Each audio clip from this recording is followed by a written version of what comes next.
Voilà, ñu continuer encore une fois ci prise de parole par rapport à li nga xamante ni moom la ñu gis pour le moment mu nekk. On va donner une femme qui est la femme de. Prise de parole yi mu continuer encore une fois pour ñu. wóyande li nga xam ne moo nekk continuer prise de parole yi encore une fois pour ñëwaat ci li nga xamante ni moom moo waral tey taxawaay bi encore une fois. Nous, membres du collectif des martyrs, accompagnés de citoyens engagés, de jeunes, de femmes et d'acteurs de la société civile. Nous avons marché dans la dignité, la détermination et la mémoire. Cette mobilisation pacifique s'inscrit dans une exigence claire et non négociable. La fin de l'impunité et l'établissement de la vérité sur les événements tragiques survenus entre 2021 et 2024. Nous rappelons avec gravité que nos fils, nos filles, nos frères, nos sœurs, nos maris ne sont pas de chiffres. Ils sont des vies brisées, des rêves interrompus, des familles à jamais marquées par la douleur et l'injustice. À l'issue de cette marche, nous déclarons ce qui suit. Nous exigeons l'ouverture immédiate d'enquêtes indépendantes, transparentes et crédibles, afin d'identifier tous les responsables, quel que soit leur rang ou leur fonction. Nous demandons que justice soit rendue sans délai, dans le respect strict de l'état de droit, afin que les victimes et leurs familles retrouvent leur dignité. Nous rejetons toute tentative d'oubli, de manipulation ou de récupération politique de ces tragédies humaines. Nous rappelons les autorités à poser des actes forts, symboliques et concrets pour rompre définitivement avec les pratiques ayant conduit à ces violences. Nous dénonçons avec fermeté toute tentative de promotion ou de repositionnement international de responsables politiques impliqués directement ou indirectement dans cette période sombre, notamment toute ambition visant des fonctions de haute responsabilité au sein des institutions internationales. À ce titre,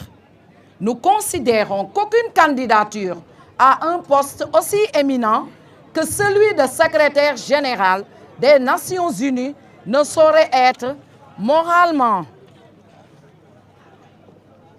acceptable sans que toute la lumière ne soit faite sur les responsabilités liées aux violences, aux pertes en vies humaines. Nous lançons un appel solennel à la communauté internationale, aux organisations de défense des droits humains et aux institutions multilatérales, afin qu'elles prennent en compte la souffrance des victimes et l'exigence de justice avant toute considération diplomatique et politique.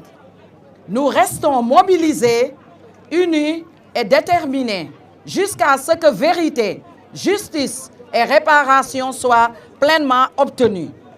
Cette marche n'est pas une fin, mais une étape.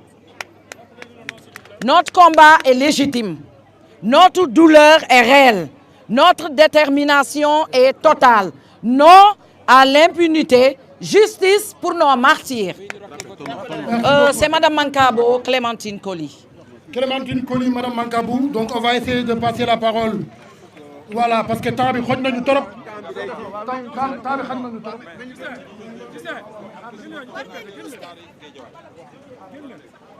Voilà, ñu continuer de moment à l'autre pour jël yeneen réaction yi nga xamante ni mu seen Amnesty International. salaamaaleykum maa ngi leen di nuyu di sant di leen gërëm di sant waa Amnesty International boobu ba léegi yéen a ngi wax dëgg kenn du ko raay parce que Macky Sall mi ñuy wax moo ngi ci dëkk ba léegi man lu kenn dul wax man maa koy wax parce que lu fanaan fii moo ngi lu yendu fii moo ngi fanaan ci Macky Sall Diomaye daf ñëw na bu boppam parce que lii yëpp Macky Sall moo nekk ci suufam tey la moo tax mu jël état bi ñu ko escorté yëpp ñoom ñëpp ci Macky Sall lañ nekk ay raykoti nit ñëpp ñoo fa nekk ba pare seen su mu toog deret dong la te deret boobu ñun ñii ñoo ko war a wax parce que ñun ñi lañu rey suñu doom ñun foogoon nañ Diomaye bu ñëwee day ànd ak ñun recevoir ñu lijjantu ñu boobu ba léegi soo benn autorité bu ñëw jàppale ñu waa Amnesty International boobu ba léegi seen sidem ak seen suukar ak seen maat la ñuy jàmm di ñu jox di dal suñu xel la moo tax Diomaye ñu fal ko mu jël waa kër Macky Sall dugale ci état bi ah lii moo ne procureur bi moo xoola Macky Sall moo xool am na dossier yoo xam ne maa ci teg sama loxo ah Diomaye dossier boo ci teg loxoom ñun falee wuñ ko woon lii la moo xamante ak Macky Sall ba ñu fal ko ñoom ñaar a xam kon Macky Sall ba léegi yéen naan dafa génn réew mi Macky Sall moo ngi ci réew mi ba léegi kon nag ñun ñi di wax ak yéen suñuy doom ñoo dee 2021 ba léegi ah parce que tey jii nag bu rendul justice bi ëllëg buñ ko toppee parce que moom doomam deewul raxam deewul ndijaayam deewul dara deewul ah kon nag lii waxtaan wax dëgg ca la Ousmane Sonko ah te dama koy tudd tey jii buñ ko bàyyi woon mu doxal dina doxal lu bëri parce que Ousmane Sonko moo ñu yii di ñu xool di ñu nemmeeku kon Diomaye xoolaata sa bopp nga xool sa encouragement yi ñu la topp yëpp ay presque ay naafeq lañu duñu wax katu dëgg parce que xam nga la ma tax Sénégal benn bopp la kenn mënu ko xar ñun ñoo ko moom waaye ñun boobu léegi la moo tax recevoir ñu keroog ba muy def parce que serment dañoo jox ay invitation même Ousmane Sonko moo jox ay carte ñu ñëw ah kon ñun am na loo xam ne li ñuy kaas nii ñun xoola ñii di grève di def yi ñun dàq ñu ko la moo tax ngeen jigéen ñi bañ leen jàppee ah même pas 30 minutes ñu lijjanti ko te ñun boobu léegi mënu ñoo lijjanti ah ñun faraluñu Sonko faraluñu Macky Sall wante Sonko day waxatu dëgg kon ñun dañuy ànd ak Sonko bu yewoo mu dégg ko ñun fu ne li ñuy wax nii suñu bakkan lañ teg parce que ñoo rey suñuy doom suñuy taaw yoo xam ne tey jii ñooñu waroon a jàppale suñu kër yi ah boobu léegi la moo tax mu jël golo gu nekk mu recevoir la ah ñun du jaay golo tey bu toogee siège boobu deret dong la ñun woo ko waa raxas ñun famille des victimes ak ñu sortise ñëpp a ngi fii di gërëm nag waa Amnesty International lii sama nekkoon sama dën il faut ma wax ko voilà ñoo ko gisandoo encore une fois li nga xamante ni moom lañ gisee li nga xamante ni moom la ñu annoncé mu nekk revendication yi nga xamante ni jusqu'à présent ñu koy revendiqué ñu xaaral Seydou Gueye Amnesty International la tamit jël parole nañ ñëwaat si Diomaye looy xaar Diomaye looy xaar dañ fi amoon président bu ñu naan Macky Sall ñu naan ko Macky kudd tey jii président bi ñu am Bassirou Diomaye kudd la am parce que dafa jël loxoom conc bi teg ko ci dossier yi Diomaye yow la ñuy waxal sunu doom yi mun ñu leen rey nii dossier bi nekk fii waxoo ñu woon lii bi ngay ut nguur bi waxoo woon lii de waxoo woon nii dañoo bëgg nag nga ñëw traduire criminels yi ñoom ñëpp en justice Diomaye diggeewuñu woon lii de Diomaye diggeewuñu woon lii du ñu tudd keneen Diomaye yow la ñu tudd dossier bi yaa ko jël teg ci sa conc sa conc boobu nag na nga ko yëkkati ko par A ou par B da nga ko yëkkati gis nañu Diomaye le tyran gis nañu Macky Sall le tyran li ngeen bëgg a def tegu leen ko fenn Macky Sall nekkoon na fi tyran boo xam ne ni jël loxoom